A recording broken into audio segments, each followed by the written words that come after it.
नमस्कार. जय महाराष्ट्र. जय महाराष्ट्र. समोरून ज्या जोरदारपणे जय महाराष्ट्राची गर्जना झालेली आहे, त्याच्यामुळे महाराष्ट्रातल्या आणि देशातल्या तमाम मराठी जनांना, हिंदू जनांना लक्षात आलं असेल माझ्यासमोर कोण बसला आहे. कारण जय महाराष्ट्र आवाज घुमवणारे बाळासाहेब ठाकरे, त्यानंतर उद्धवजी ठाकरे आज या स्टुडिओमध्ये आपल्याबरोबर उपस्थित आहेत. गेल्या 1 महिन्यापासून महाराष्ट्रात, देशात जे एक राजकीय वादळ निर्माण झाल्याचा भास निर्माण केले जातोय, त्याचे संपूर्ण केंद्रबिंदू उद्धव ठाकरे आहेत. आणि ज्यांना प्रतीक्षा होती मोठ्या प्रमाणात की उद्धव ठाकरे कधी बोलतील या सगळ्या विषयावर आणि लोकांच्या प्रश्नांना थेटपणे कधी उत्तरं देतील, अशी बहुचर्चित आणि बहुप्रतीक्षित असलेली मुलाखत आज ते सामनासाठी देत आहेत. उद्धवजी, मी आपलं स्वागत करतो. फार नमनाला घडावर तेल न घालता थेट प्रश्नाकडे आपण येऊया. कारण गेल्या काही दिवसात महाराष्ट्रात आणि देशात ज्या घडामोडी घडवल्या जात आहेत, त्याच्यामुळे महाराष्ट्राचं समाजमन अस्वस्थ आहे. आपण किती अस्वस्थ आहात किंवा आपली भूमिका पुढे काय आहे, यातून शिवसेना कशी पुढे जाईल, अशा अनेक प्रश्नांचं काहू या राज्याच्या मनामध्ये, जनतेच्या मनात नाही, महाराष्ट्राच्या मनामध्ये मारलेलं आहे. पण तरीही मला आज तुम्ही खूप रिलॅक्स दिसताय उद्धव साहेब. म्हणजे मला याचं कारण समजत नाही की आज मी आपल्याला पाहतोय का गेले काही दिवस पाहतोय, आपल्या चेहऱ्यावर कोणताही तणाव दिसत नाही आणि आपण अत्यंत मोकळेपणाने इथं आलात आणि बोलताय. हे काय रहस्य आहे? हे रहस्य साहजिकच आहे. माझी माँ आणि शिवसेना प्रमुख बाळासाहेब यांच्याकडनं आलेले एक हे रसायन आहे. माँ म्हटल्यानंतर शांत, सौम्य, संयम, आणि साहजिकच आहे बाळासाहेब म्हटल्यानंतर वर्णन करण्याची आवश्यकता नाही आहे. आज जवळपास 1 वर्षानंतर आपण भेटतो आहोत. होय. मला आठवतंय गेल्या वर्षी या दिवसात जेव्हा आपली मुलाखत घेतली होती, तेव्हा कोरोनाचा कहर हा वरखाली होत होता. त्या कोरोनामध्ये जे काय करता येणं शक्य होतं ते मी राज्याचा मुख्यमंत्री म्हणून आणि अभिमानाने सांगेन की माझ्या राज्याचा कुटुंब प्रमुख म्हणून मी केलं. त्याच्यानंतर आता पाहिलं असाल, कारण त्यावेळेला लॉकडाऊन होता, मंदिरं बंद होती, सणासुदींना बंदी होती. पण यावर्षी आपण पहिली पंढरपूरच्या वारी, तिला परवानगी दिली म्हणण्यापेक्षा तिच्यामध्ये कोणताही अडथळा येऊ दिला नाही आणि जल्लोषात ती पार पाडली. म्हणजे पुन्हा एकदा सणासुदीला सुरुवात झालेली आहे. आता दहीहंडी येईल, गणपती येतील, नवरात्री येईल, दिवाळी येईल. पुन्हा एकदा आपल्या आयुष्यामध्ये उत्सव, उत्साह आणि आनंद ह्याची सुरुवात झालेली आहे. एक मध्ये जणू काही पॉज बटन दाबलं गेलं होतं. आपल्या सगळ्यांच्या सहकार्याने आपण कोरोनातून आणि त्या संकटातून बाहेर पडलो. मला आनंद आहे. आता आपण सुरुवातीला जे म्हटलं की एक वादळ आल्याचा आभास होतोय. वादळ म्हटल्यानंतर पालापाचोळा उडतो.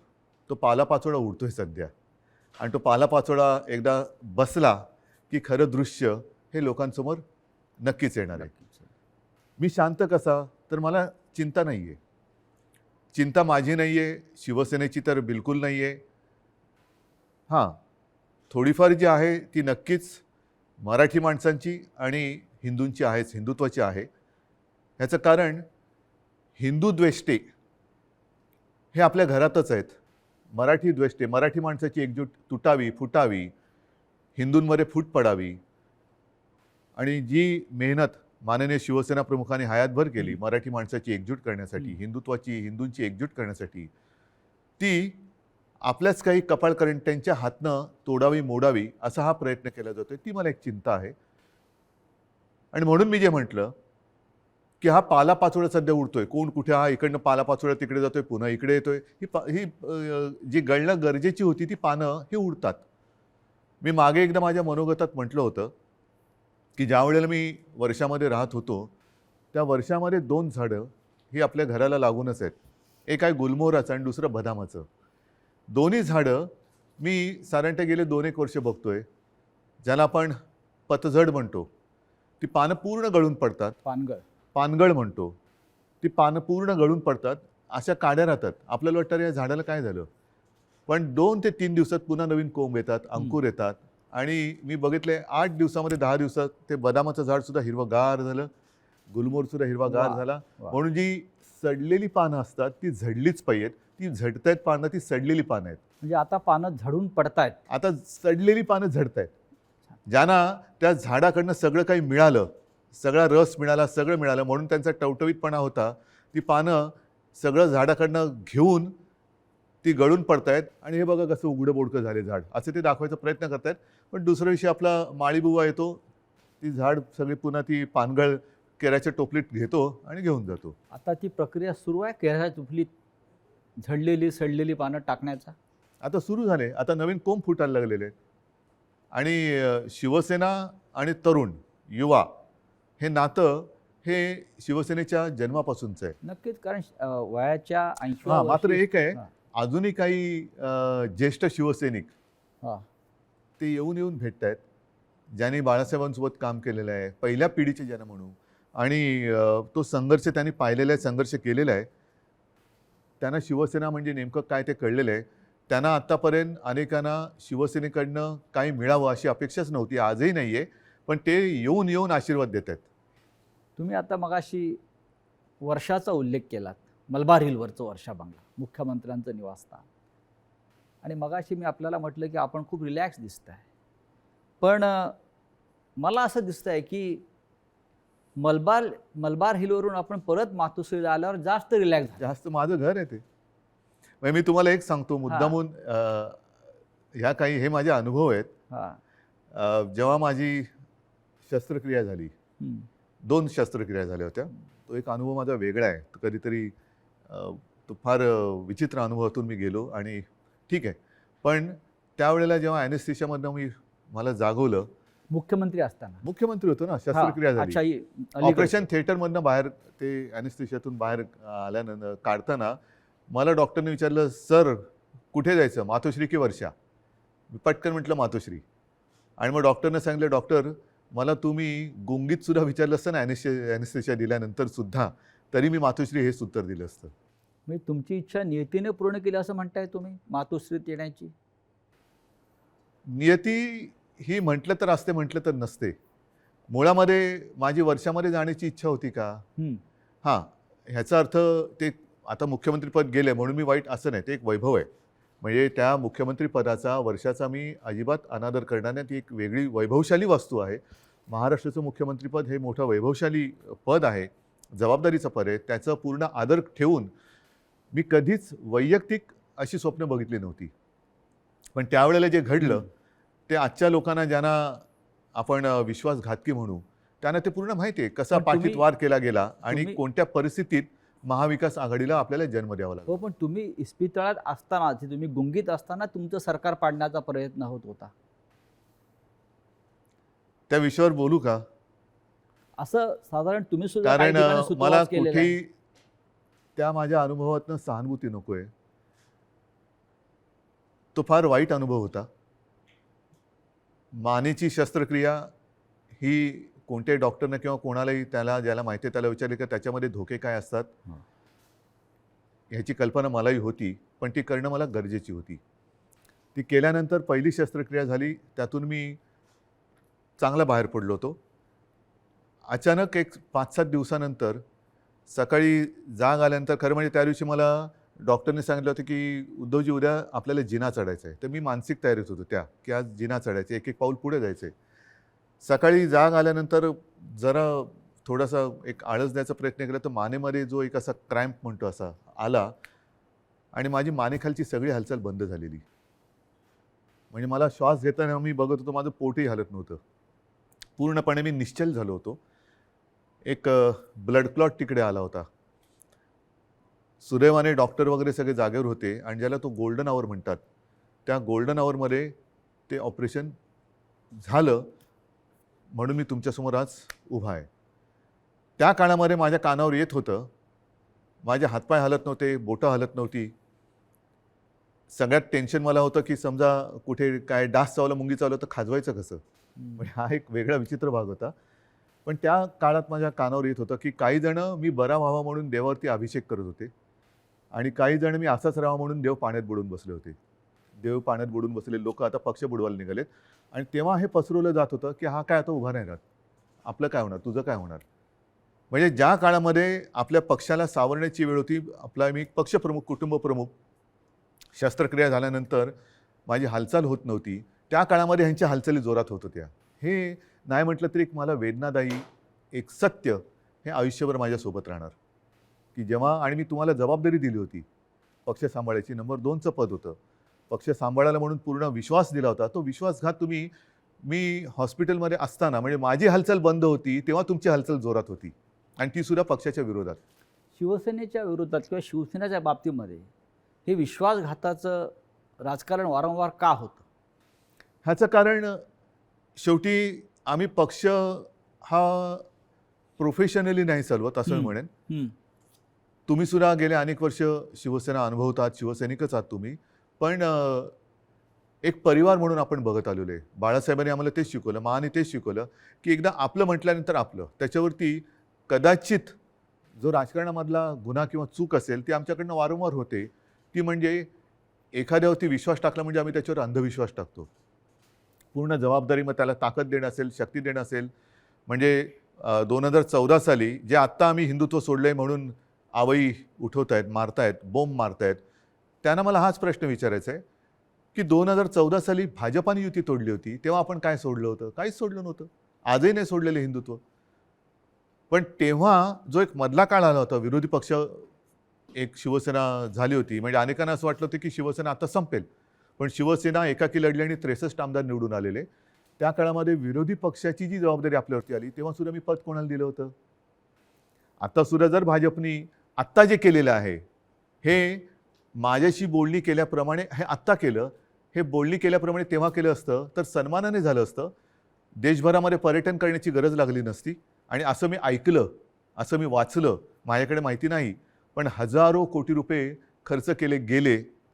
विमानांचा खर्च, हॉटेलचा खर्च, हे त्याच्यानंतर काही आणखीन अतिरिक्त खर्च म्हणजे खोक्यातला हां असेल. त्या खोक्यात काय दडलंय हे ज्याचं त्याला माहीत, देणाऱ्याला आणि घेणाऱ्याला कळलं असेल. पण हे फुकटात झालं असतं ना आणि सन्मानाने झालं असतं, हेच तर मी सांगत होतो. मग का घडवलं? कारण त्याने शिवसेना संपवायची आहे. जे शिवसेनेबरोबर ठरवलं होतं 2.5 वर्षाचं मुख्यमंत्रीपद, हेच तर तुम्ही आता केलं. आणि ते जर केलं असतं तर निदान 5 वर्षामध्ये भारतीय जनता पक्षाला एकदा तरी 2.5 वर्षात मुख्यमंत्रीपद मिळालं असतं. ही जी काय आता सोंगढोंग करतायत आम्ही शिवसेनेला, आता ही शिवसेना ती, त्यांनी ते म्हणतात ती शिवसेना नाही आहे. हे सगळं तोडफोड करून त्यांचं समाधान होत नाही, त्यांना शिवसेना संपवायची आहे. ह्यांचा वापर करून ते शिवसेना संपवायला बघतात. का संपवायचे असं वाटतं आपल्याला? आतापर्यंत गेल्या 56 वर्षात शिवसेना संपवण्याचे प्रयत्न अनेक अनेक अनेक आणि प्रत्येक वेळेला शिवसेना अधिक जोमाने आणि तेजाने उभी राहिलेली आहे. आता सुद्धा त्यांना हिंदुत्वामध्ये भागीदार नको असेल, पण माझं नेहमी असंच म्हणणं आहे की शिवसेना प्रमुखांनी हिंदुत्वासाठी राजकारण केलं, कारण हिंदुत्व मजबूत व्हायला. हे जे करतायत ते राजकारणासाठी हिंदुत्व वापरतायत. हा आमच्या आणि त्यांच्या हिंदुत्वातला फरक, जे विचारतात ना तुमचं आणि भाजपचं हिंदुत्वामध्ये फरक काय, तो हा आहे. शिवसेनेचं राजकारण हे आम्ही हिंदुत्व मजबूत होण्यासाठी केलं, पण यांचं राजकारण मजबूत होण्यासाठी आणि हिंदुत्वाचा आश्रय घेतला. मुख्यमंत्रीपद स्वीकारल्यामुळे महाविकास आघाडी हिंदुत्व संकटात आलं, हिंदुत्व म्हणजे काय झालं, अशी जी एक आवई उठवली जाते. हो म्हणजे काय, मला एक प्रसंग असा सांगा किंवा एक माझ्या हातनं घडलेली गोष्ट किंवा निर्णय माझा मुख्यमंत्री पदावरती असतानाचा दाखवा की ज्याच्यामुळे हिंदुत्व धोक्यात आलं. एक निर्णय दाखवा. तर तुम्ही तेव्हा अयोध्येला आत्ता सुद्धा गेला होतात. अयोध्येमध्ये महाराष्ट्र भवन आपण उभं करतो, बरोबर आहे, हे हिंदुत्वाला सोडून आहे की नाही? तुम्ही ठरवा. अयोध्येत महाराष्ट्र भवन, बरोबर आहे. मुख्यमंत्री होण्याच्या आधी सुद्धा मी अयोध्येत गेलो होतो, प्रत्येक वेळेला आपण होतात. मुख्यमंत्री झाल्यावरती सुद्धा अयोध्येत गेलो होतो. कोण काय म्हणेल मी परवा नाही केली. मी गेलो आणि रामलल्लाचं दर्शन घेऊन तेव्हाही आलो होतो. 2दा मी स्वतः अयोध्येत गेलो होतो. आता नव्या मुंबईमध्ये आपण तिरुपतीचं मंदिर त्याला जागा दिली. प्राचीन जी मंदिरं आहेत त्यांचं संवर्धन करणं, जतन करणं हे आपण सुरू केलं, गडकिल्ल्यांचं आपण सुरू केलं. हे कुठे, ह्याच्यात हिंदुत्व कुठे गेलं? हिंदुत्व तर असं कोणताही निर्णय नाही आहे की ज्याच्यामध्ये आपण हिंदुत्वापासून दूर गेलेलो आहे. अशा अनेक गोष्टी सांगता येतील. तुम्ही आज ज्या संघर्षमय कालखंडातून जात आहात याची कधी अपेक्षा केली होती?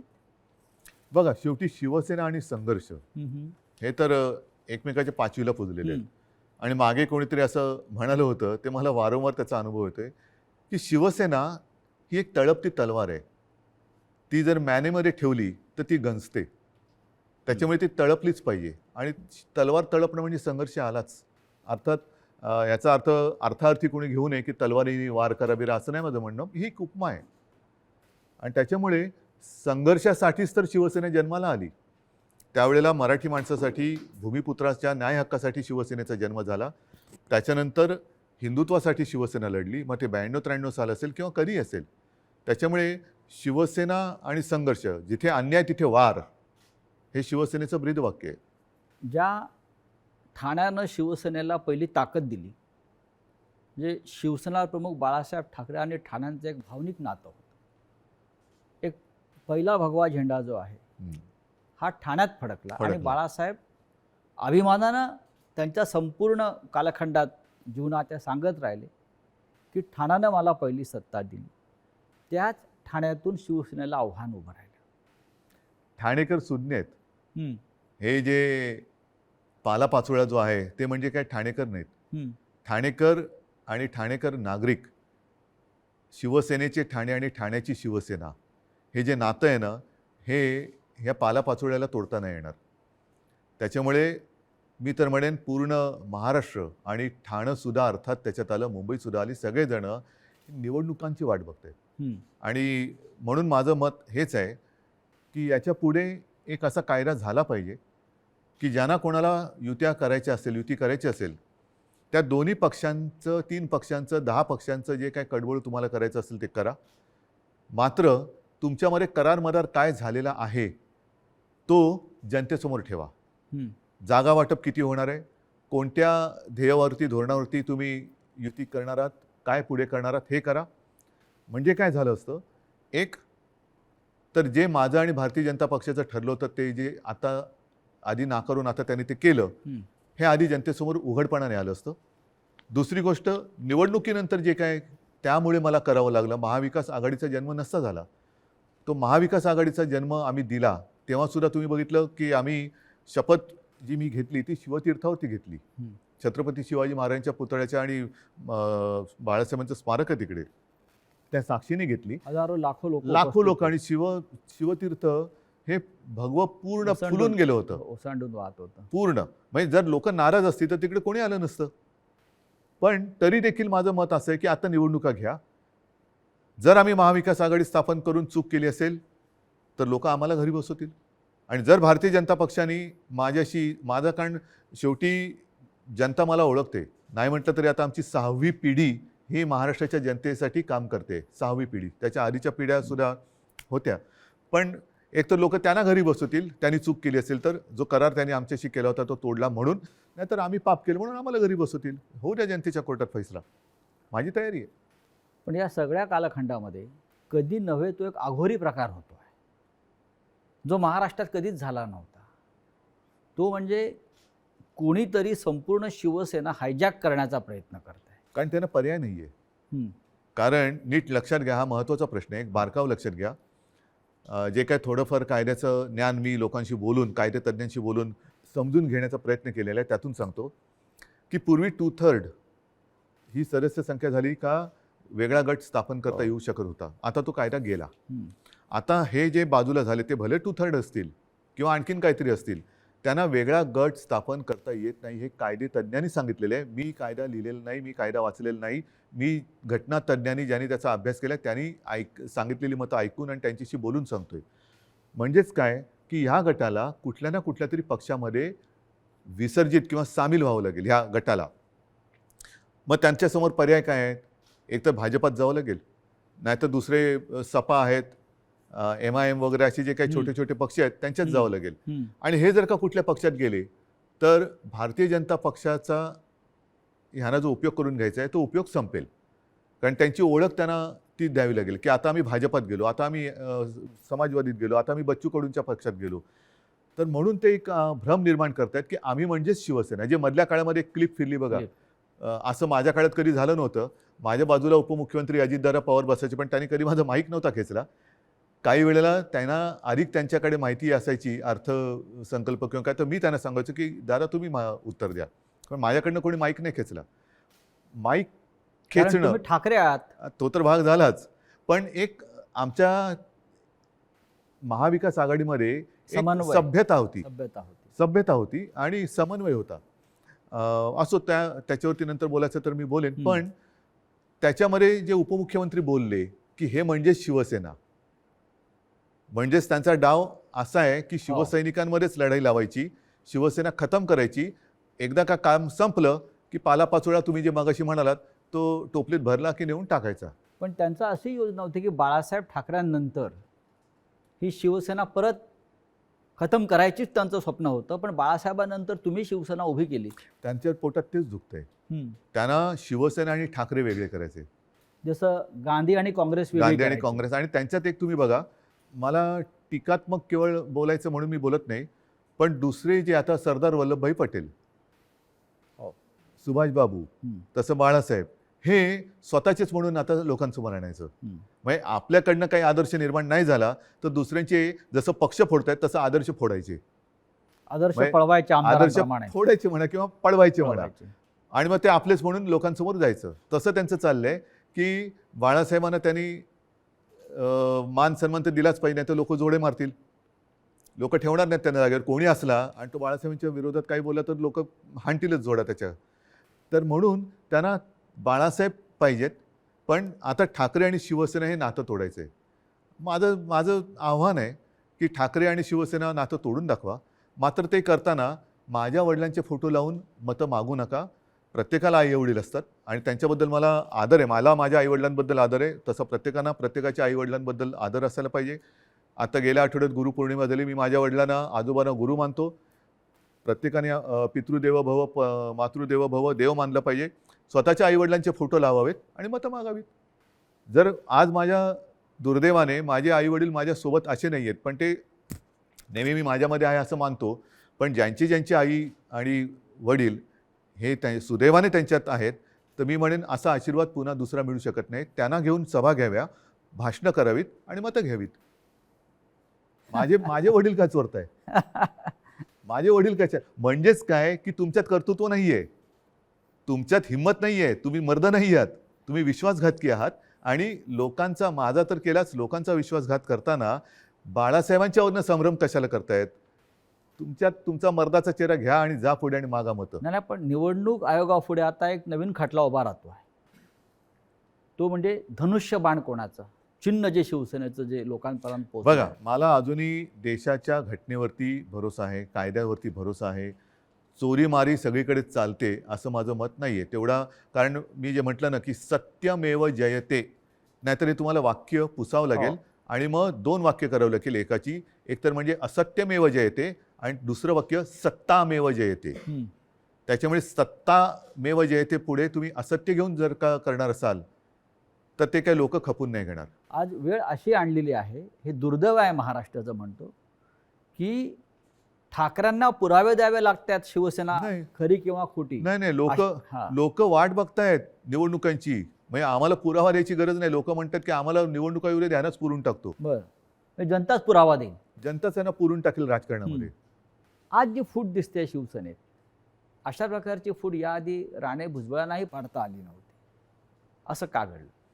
ज्यांना मी अधिकार दिले होते, ज्यांना मी म्हणजे त्यावेळेला लोक माझ्या तोंडावर नव्हती बोलत, पण मला कुजबूज यायची की अरे काय मुख्यमंत्री, नगरविकास खातं मुख्यमंत्र्याकडे असायला पाहिजे. मलेरियर खातं आहे म्हणतात. मला मलाई विलई खाण्यासाठी मी गेलो नव्हतो. मी माझ्याकडे जी खाती ठेवली होती ती एक GAD, ज्याला सामान्य प्रशासन म्हणतात, न्याय व विधी. IT मध्ये मला खरंच काहीतरी एक तंत्रज्ञानाचा उपयोग सगळ्या खात्यांसाठी काहीतरी करता येईल का, हा एक माझा विषय होता. राजीव गांधींनी एक क्रांती केली होती, तसा एक विषय होता. आणि त्याच्यानंतर काही काळ एका दुसऱ्या मंत्र्यांनी दिवे लावले म्हणून त्यांचं खातं माझ्याकडे थोडे दिवस मला ठेवावं लागलं होतं. नक्की काय चुकलं असं वाटतं? चूक माझी आहे आणि ती मी पहिल्याच माझ्या फेसबुक लाईव्हमध्ये कबूल केलेली आहे. गुन्हा माझा आहे. तो म्हणजे मी यांना परिवारातले समजून यांच्यावरती अंधविश्वास ठेवला. तुमचं मुख्यमंत्री होणं चुकलं? मला 2 गोष्टी आहेत. समजा मी मुख्यमंत्री त्यावेळेला यांना केलं असतं, हां. यांनी वेगळं आणखीन काय केलं असतं? कारण यांची भूकच भागत नाही. यांना मुख्यमंत्रीपद पण पाहिजे आणि आता पक्षप्रमुख म्हणजे शिवसेना प्रमुख व्हायचे. शिवसेना प्रमुखांबरोबर स्वतःची तुलना करायला लागलात. म्हणजे हे जे आहे ना, ही राक्षसी महत्वाकांक्षा आहे आणि ह्याला हावरटपणा म्हणतात. हाव. म्हणजे एक दिलं तरी तुझं तेही माझं, माझं तेही माझं, तुझं तेही माझं, ह्याचं तेही माझं, त्याचं तेही माझं, माझं ते माझं, तुझं तेही माझं इथपर्यंत होतं. आता ह्याचंही माझं आणि त्याचंही माझं इथपर्यंत त्यांची हाव गेलेली आहे. या हावरटपणाला सीमा नसते. की महाविकास आघाडीचा प्रयोग चुकला? महाविकास आघाडीचा प्रयोग जर का चुकला असता तर लोकांनी उठाव केला असता. लोकांनी, जनतेने केला असता. तसं नाही झालं. जनता ही आनंदी होती कारण आल्याच आम्ही पहिल्यांदा शेतकऱ्यांना कर्जमुक्त केलं होतं. हां. त्याच्यानंतर करोना काळामध्ये मी अभिमानाने सांगेन, संपूर्ण माझ्या मंत्रिमंडळातील सहकाऱ्यांनी, प्रशासनाने आणि जनतेने उत्तम सहकार्य केलं. म्हणून आणि म्हणूनच ज्या पहिल्या 5 मुख्यमंत्र्यांमध्ये माझं नाव आलं, ते मी नक्कीच. माझं नाव नाही मानत, ते जनतेचा मी प्रतिनिधी म्हणून ते नाव आलं होतं. जर समजा यांनी सहकार्य नसतं केलं तर कोण होतो मी? मी कोण होतो? मी एकटा काय बरं, मी तर घराच्या बाहेरही पडत नव्हतो कारण घराबाहेर पडायचं नाही हेच मी लोकांना सांगत होतो. जाऊन पण घोळके करा. फुटीरांचा आक्षेप त्याच्यावरच आहे. जे फुटून गेले आहेत त्यांचा आक्षेप असा आहे की आपण घराबाहेर पडला नाहीत, आपण मंत्रालयात गेला नाहीत, आणि आपण त्यांना भेटला नाहीत. तरी सुद्धा घराबाहेर न पडता सुद्धा देशातल्या सर्वोत्तम 5 मुख्यमंत्र्यात नाव का आलं माझं? कारण त्यावेळेला ती परिस्थिती तशी होती. मी स्वतः सांगत होतो घराबाहेर पडू नका आणि लोक ऐकत होते. मी जर का घराबाहेर आजही पडलो आणि केव्हाही पडलो तरी शिवसेना प्रमुखांच्या, माझ्या पूर्वजांच्या आशीर्वादामुळे गर्दी होतेच. म्हणजे मग काय झालं असतं? लोकांसांगे ब्रह्मज्ञान आणि स्वतः कोरडे पाषाण. म्हणजे ती काळाची गरज होती. काळाची गरज होती. पण त्याच काळात मी पुन्हा एकदा सांगतो, सुरुवातीच्या काळामध्ये जेव्हा करोना आपल्याकडे त्याचा शिरकाव झाला हे कळलं, तेव्हा साधारणतः 7,500 ते 8,000 रुग्णशय्या आपल्या राज्यात पूर्ण मिळून होत्या. त्याच्यात ऑक्सिजन बेड्स आले, व्हेंटिलेटर्स आले, कॉमन जे रुग्ण असतात ज्यांना साधारणतः एक थोडी ट्रीटमेंट देऊन घरी जाऊ शकतात, ऑपरेशन नंतरचे असतील, त्याच्यानंतर डायलिसिस असतील. पहिल्या लाटेत आपण ते साधारणतः 8,000 जर का धरले तर ते 3.5 लाखावरती नेले होते. हे घर बसल्या. हॉस्पिटलमध्ये बेड्स नव्हते, रुग्णवाहिका नव्हत्या. कोणी कशा केल्या त्या?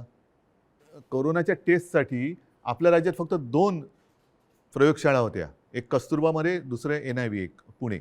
त्या आपण 600च्या वर केल्या घरी बसून. पण त्याच्याविषयी 50 आमदारांना कौतुक नाही आहे. त्यांना तुम्ही निधी दिलेला नाही म्हणतायत आणि तुम्ही हिंदुत्व सोडलं असं म्हणतायत. त्याच्यामुळे ते सोडून गेले. तुम्ही महाराष्ट्रासाठी जे काय केलेलं आहे, करोनाच्या संकटातून राज्याला वाचवलेलं आहे, लोकांना जीवदान दिलेलं आहे. महाराष्ट्रामध्ये नद्यातून प्रेतं वाहून तुम्ही दिली नाहीत. त्याचं त्यांना शल्य असेल की असं नाही झालं, हे चुकीचं झालं असं त्यांच्या मते असेल. आणि महाराष्ट्राच्या जनतेला हा मुख्यमंत्री आपल्या कुटुंबातला घटक वाटत होता, आपला परिवारातला भाऊ, मुलगा. त्याच्यामुळे मला ह्या विश्वासघातकांना माझ्याबद्दल काय वाटतं ह्याची चिंता नाही आहे. मला माझ्या महाराष्ट्रातल्या जनतेला मी त्यांच्या कुटुंबातला वाटतो. ह्याच्यात असं भाग्य हे फार क्वचित कोणाच्या नशिबी येतं. ते मला नाही वाटत ह्यांच्या नशिबी आलं असेल. कारण ह्यांच्या डोक्यावरती जरी काही पदं आता मिळाली, कारण अजूनही हम तुम एक कमरे में बंद असं यांचं मंत्रिमंडळ आहे. त्याच्यामुळे त्याचा विस्तार कधी होणार आहे माहिती नाही. पण हे मंत्री जरी किती झाले तरी कपाळावरती जो घाताचा शिक्का बसला तो नाही पुसता येणार. तुम्हाला असं वाटत नाही का की जे तुम्हाला सोडून गेलेले आहेत मोठ्या प्रमाणात त्यांनाच तुम्ही सर्वाधिक दिलेलं आहे आणि ज्यांना मिळालं नाही किंवा ज्यांना कमीत मिळालं ते आपल्या बरोबर राहिले? मला हेच म्हणायचं, ही शिवसेनेची ताकद आहे. शिवसेनेची ताकद काय आहे की सामान्यांना बाळासाहेबांनी असामान्यत्व दिलं. आता पुन्हा एकदा या सामान्यातून असामान्य लोक घडवण्याची वेळ आलेली आहे. आणि म्हणून मी माझ्या तमाम शिवसैनिकांना आणि माझ्या माता भगिनींना, बांधवांना विनंती करतो की चला परत उठा, आता पुन्हा एकदा सामान्यांना असामान्य बनवूया. कारण हे साधी लोकं होती आणि ह्यांना ती चूक मी पुन्हा तेच म्हणेन की ही चूक माझी आहे की त्यांना ताकद दिली, पण त्या ताकदीने ते उलटा वार नुसता नाही केला, तर राजकारणामध्ये ज्या आईने जन्म दिला त्या आईला गिळायला निघालेली अवलाद आहे. नुसतं आईवरती वार करणारे आपण म्हणत होतो तशी नाही आहे. ही राजकारणात ज्यांनी यांना जन्म दिला त्या आईला म्हणजे शिवसेनेला गिळायला निघालेली अवलाद आहे. ज्या पण तेवढी ताकद हो, त्यांच्यामध्ये नाही आहे, कारण शेवटी आई ही आई असते. नक्कीच. तुम्ही आईचा उल्लेख केला. कालपर्यंत हे सगळे लोक या शिवसेनेला आपली आईच मानत होती. तुमच्याबरोबर वर्षावरती अनेकांना मी बसलेले बघितले शेवटच्या क्षणापर्यंत. हो, पण आत्ताच तुमचा आधीचा प्रश्न काय होता की मी यांना भेटत नव्हतो. तुम्हाला भेटून ते कधी सुरतला गेले, कोण गोव्याला गेलं, कोण गुवाहाटीला गेलं. 50 खोक्यांची इतकी ताकद असू शकते जी निष्ठा विकत घेऊ जाऊ शकते? निष्ठा नाही विकली जात. विकली जाते ती निष्ठा नसतेच. निष्ठा ही म्हणजे विकली जाऊ महाराष्ट्रात शकत पण नाही. महाराष्ट्रात पण झाडं आहे, डोंगर आहे, हॉटेल आहे. किती सुंदर आहे महाराष्ट्र. महाराष्ट्रात फार म्हणजे ग्रामीण भागातल्या आमदारांना महाराष्ट्राच्या निसर्गाची भुरळ पडत नाही आणि गुवाहाटीच्या निसर्गाची भुरळ हो. पडते. म्हणजे मला कळतच नाही, मग तुम्ही महाराष्ट्राच्या मातीत कसे काय जन्माला आलात. ज्या महाराष्ट्राच्या मातीत जन्माला आलात त्या मातीची तुम्हाला ओढ नाही, प्रेम नाही, त्या मातीची तुम्हाला कधी वैभव दिसलं नाहीये काय. मी स्वतः कलाकार आहे. मी माझ्या त्याच्यावरनं सुद्धा त्यावेळेला चेष्टा झाली होती. पण मी गडकिल्ल्यांची फोटोग्राफी केलेली आहे, पंढरपूरच्या वारीची केलेली आहे आणि त्यावेळेला जो मी महाराष्ट्र बघितला, एवढा त्या पावसाळ्याच्या सुमारास मी सगळी फोटोग्राफी केलेली, एवढा नटलेला थटलेला आणि छान काय काय दऱ्या खोऱ्या एवढ्या फुलांनी बहरून जातात. तुम्हाला आम्ही तर शहरी बाबू, तुम्ही ग्रामीण भागातले, तर ग्रामीण भागात राहून तुम्हाला महाराष्ट्राचं सौंदर्य दिसत नाही, त्याचं वर्णन करावं असं कधी वाटलं नाही. आणि डायरेक्ट गुवाहाटी, मी गुवाहाटी का वाईट नाही म्हणत, प्रत्येक प्रदेश चांगला आहे, पण ह्यांना हे काय मातीसाठी करणार. इतिहास काळापासून दिल्ली आणि महाराष्ट्राचा कायम झगडा आहे. मग औरंगजेब, छत्रपती शिवाजी महाराज असतील, संभाजी महाराज असतील, दिल्लीने महाराष्ट्रावर सतत पाठीमागून वार केले किंवा महाराष्ट्र संपवण्याचा प्रयत्न केला. कारण काय हे आणि आता आजही तेच चित्र आहे. ह्याच्या मुळाशी जाण्याची आता गरज की वाटते की आजही शिवसेनेचा सूड घेण्यासाठी ते बाळासाहेब ठाकरेंच्या अस्तित्वाला सुरुंग लावत आहे. मान्य, पण ह्याच्या मुळापर्यंत जायची गरज आहे. कारण जोपर्यंत ते दिल्लीत गेले नव्हते तोपर्यंत बाळासाहेब ठाकरेच यांना जपत आले होते. बाळासाहेबच यांना वाचवत आले होते आणि वाचवलं होतं एका हिंदुत्वाच्या ध्यासापायी, वेडापायी. मग दिल्लीत बसल्यावरती असं त्या दिल्लीच्या खुर्चीला काय असं वेगळा काय स्प्रे मारला की काय झालं की तुम्हाला ज्यांनी जपलं त्यांनाच तुम्ही संपवायला निघालात. ज्या शिवसेनेनी बाबरीची जबाबदारी तेव्हा घेतली होती शिवसेना प्रमुखांनी, त्या शिवसेनेला तुम्ही हिंदुत्व सोडलं म्हणून संपवायला निघालात. बरं, आम्ही काँग्रेसबरोबर गेलो म्हणून तुम्ही म्हणता हिंदुत्व सोडलं.